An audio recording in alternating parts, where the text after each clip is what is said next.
This is going to be a quick lesson on ecological interactions. Ecological interactions really referring to community interactions, so it's populations interacting with other populations.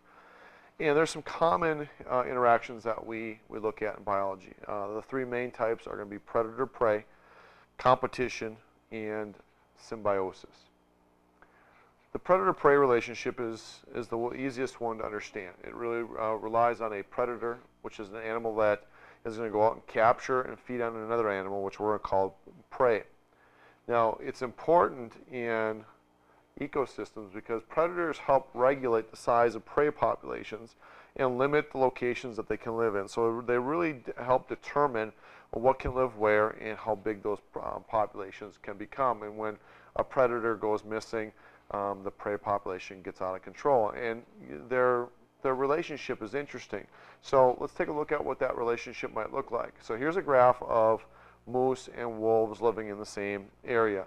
It's a pretty famous example, so we'll take a look at it. So the moose population is here in the dark blue, and I'm going to use blue to highlight what that is. So here's the moose population. It's on the rise. Its population is kind of low, but on the rise.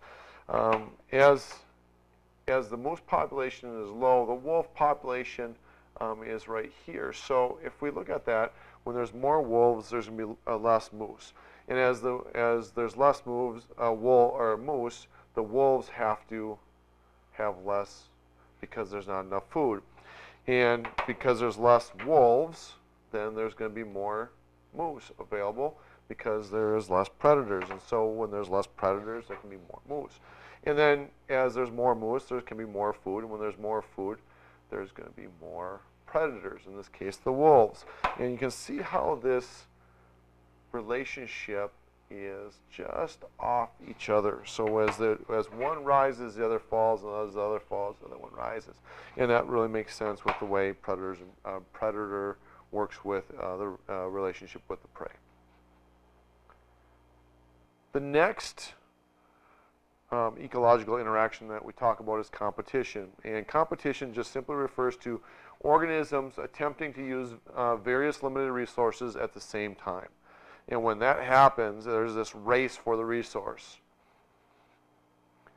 So we'll start to see one organism fight for the resource versus another organism. And that could be as simple as in this example where we have the marmot going ahead and eating looks like a nut of some sort or a seed of some sort, and the birds wanting the same thing. In this case, they lose out of the resource because they got out-competed. Same thing goes for maybe the wolves, where the wolves come up with a kill, and they're going to protect that, and so nothing else can get to that resource. But it could be as complex as something like this, where we have a picture of a tropical forest where we start to see the big trees competing for the sun and out-competing the small plants. Maybe we're talking about here where it's root systems competing for the same nutrients. So competition is just this fight for these limited resources. And there's going to be a winner and there's going to be a loser, and the loser must find something else.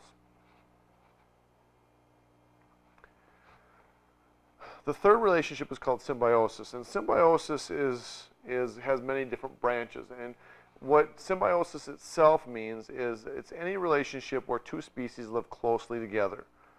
And that happens in various forms, but we're talking about two species living so closely together that they're going to interact with each other really often. Now, you'll recognize these names. There's three that I'm going to talk about that we refer to quite often. One is called mutualism. And mutualism is where they live together and both organisms benefit from living together. The most used example here is going to be the sea anemone and the clownfish. The sea anemone protects the clownfish, steers away its predators and enemies, and the clownfish will do the same thing. It will help the anemone out, and they both benefit. Perhaps it's example of a bee, where the bee is taking the nectar from the that's produced from the flower. In the meantime, it's taking its pollen and making sure that it pollinates the other flowers. Or maybe it's something like this, where we have the plover eating the stuff out of the crocodile's mouth. The crocodile gets rid of the waste, and the plover gets fed. So they both benefit in this situation. That's mutualism. Now, there's also called commensalism. Commensalism is, again, two species that are living close to each other and interacting with each other on a frequent basis, where one organism benefits, but the other really doesn't receive any benefit, but it's not harmed either. So I call it the whale example, where the whale, you see all these little barnacles always living on the whales. The barnacles are basically hitching a ride on the whale through all the waters that are nutrient filled, and they're getting their nutrients that way. The whale really could care less. It's not getting any benefit, but it's not being harmed by those barnacles either. And the last symbiotic relationship that we look at is parasitism. And this is the one where they live together. One organism will live on or in the other, and that one is going to be harmed. And we see a whole bunch of examples with that. One we're all familiar with is this idea of having tapeworms. And animals will get these tapeworms. They'll live inside the intestine of those animals, where they will feed on the nutrients that the animal is providing, as well as the animal itself, until the animal cannot feed itself or gather enough nutrients and is harmed. We could say the same thing with fleas and mosquitoes and ticks, where they're taking from the organism that they're hitching a ride with, and they're not giving anything back. And as a matter of fact, they're probably damaging that organism as well. So those are common parasites and what that relationship looks like. And that's it. Those are the common ecological interactions that we are going to talk about in class. Hopefully this mini lesson will help enlighten you on some of those relationships.